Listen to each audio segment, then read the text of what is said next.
দেবুলা, এটা মাধবপুর, আর এটা বহিলাপোতা। এটা প্রায় আমার সমান, আমার থেকে বড়।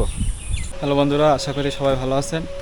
অনেক দিন পরে আবার ফেসবুকে আসলাম, অনেক দিন ধরে আসা হয় না। আজ দেখি, আজ গ্রামে বেরিয়ে আসলে কত কি দেখা যায়।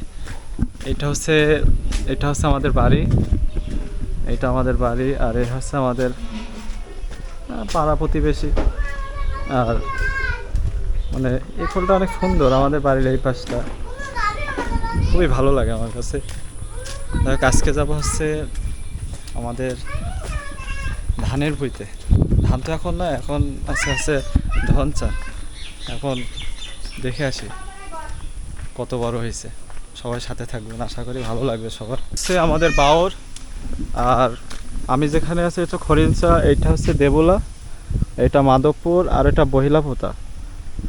আর বাওরের কিছু অংশ স্বরূপদার ভিতরে আছে, যে এটা মাসিলাই যে আপনার কপোতাক্ষ নদের সাথে সংযুক্ত হয়েছে। আসলে আমাদের বাওরের প্রাকৃতিক পরিবেশটা আসলে সুন্দর। আর এখানে একটা বট বৃক্ষ গাছ আছে, আপাতত এটা কিছু অংশ বেঁচে আছে, কিন্তু অনেক অংশই মারা গেছে। আর এই বট গাছের বিস্তার ছিল এই যে বাওরের প্রায় এই যে কাছাকাছি বরাবর অনেক অংশ নিয়েছিল, কিন্তু কালক্রমে আসলে বট গাছটা অনেক বয়স হয়ে যাওয়ার কারণে আসলে মানে গাছটা নাই, অনেক অংশ ভেঙে গেছে, অল্প কিছু অংশ আছে।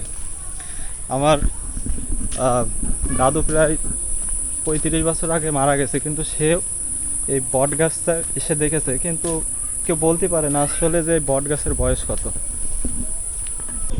ক্যামেরার সামনে আসলে মাঝে মধ্যে মানে কথা একটু জড়িয়ে যায়, কারণ অভ্যাসের একটা বিষয় আছে, অভ্যাস তো ততটা নাই। এই আমরা চলে এসেছি, এটা হচ্ছে আমাদের ভুঁই। এত পরিমাণ বাগান, যেতেও ভয় করে যে সাপ পোকামাকড় আছে কিনা। যাই হোক, রিস্ক নিয়ে যেতে হবে, তাছাড়া কোনো উপায় নাই। এত বাগান, ভয়ও করে যেতে, কারণ সাপ পোকামাকড়ের অভাব নেই। এখানে আবার অনেক বড় আর একটা দারদ সাপ ছিল।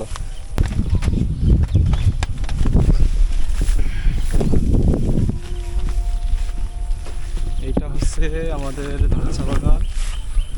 আসলে হরিণসের বাওরের প্রাকৃতিক সৌন্দর্য অনেকটাই সুন্দর, কারণ অনেক বাওরেতে গেছি, কিন্তু আমাদের বাওরের মতো সুন্দর এত পরিবেশ আমি কোথাও পাইনি। এটা হচ্ছে আমার বড় জেঠাদের, আর আমাদের ওখানে আবার অনেক ধনচা বাগান আছে, ওই পাশে আমাদের অনেক জমি। এখানে আছে আমার বাবারা 5 ভাই, সবার মিলে এখানে জমি আছে, সব বর্তমান ধ্বংস করা হয়েছে। আর এই কুমড়ো গাছগুলোকে মানুষ মানে বড়ই হতে দিল না। মানে ডুগা হয়, ডুগা আবার সব মানুষ কেটে নিয়ে চলে যায়। এত কষ্ট করে গাছ লাগিয়েছে, ফুলও হতে দেয় না। ফুল হওয়ার আগেই মানুষ মানে কেমন যেন হাউমাউ করার মতো করে। এভাবে হেঁটে হেঁটে ভিডিও করতে আসলে মজা লাগে। মানুষ তো অনেক কিছুই দেখায়, কিন্তু প্রাকৃতিক পরিবেশ আর এই যে প্রকৃতির যে সৌন্দর্য কাউকে যদি মুগ্ধ না করে, কিন্তু আমাকে খুব মুগ্ধ করে। আমার মনে হয় মাঝে মধ্যে আমি হারিয়ে যাই। প্রাকৃতিক সৌন্দর্য যেরকম কখনো সৌন্দর্য কখনো হয়। এটা হচ্ছে আমার গ্রামের হরিচা গ্রামের সুন্দর বাওর, যে বাওরকে সবাইকে আকর্ষণ করে। মানে এতটাই সুন্দর লাগে যে আমাদের বাওরটা।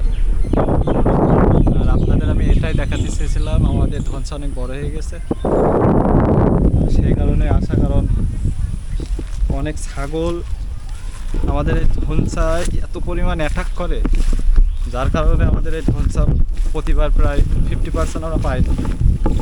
সেই কারণে এবার অনেক বেড়া দেওয়া হয়েছে, সেই জন্য আসলে ধনচা একটু বেশি আছে। আবার এখানে দেখলাম বাবা ঘাসও লাগাইতে হচ্ছে, যে এইগুলো হচ্ছে শামা ঘাস বলে সম্ভবত, আমি ততটা নাম জানি না। বাবা সে লাগিয়েছে, যায় একটা আছে, এই কয়টা গাছ আছে এখানে, অনেক বড় হয়েছে গাছগুলো। এই একটা আছে। আসলে এই ধানের আলি ঘাস লাগালে কি হয়, যে ধনসে যদি বড় হয় তখন ঘাস লাগালে আসলে ছাগলে ঘাসে নাগাল পায় না। আর এই ঘাসগুলো খুব মানে নিজেরা বড় হতে পারে, আর এই গোড়া অনেক মোটা হয়, সেই কারণে আসলে ঘাসগুলো লাগানো হয়েছে। আর দেখতে পাচ্ছেন যে ধনসে আসলে কত বড় হয়েছে। আচ্ছা দেখি তো একটা মাপ দিয়ে দেখি তো কেমন হয়, একটা মাপ দিয়ে দেখি। এটা প্রায় আমার সমান, আমার থেকে বড়, আমার থেকে বড়। তার মানে আর বেশি দিন সময় লাগবে না বড় হতে, বড় হতে বেশি দিন সময় লাগবে না।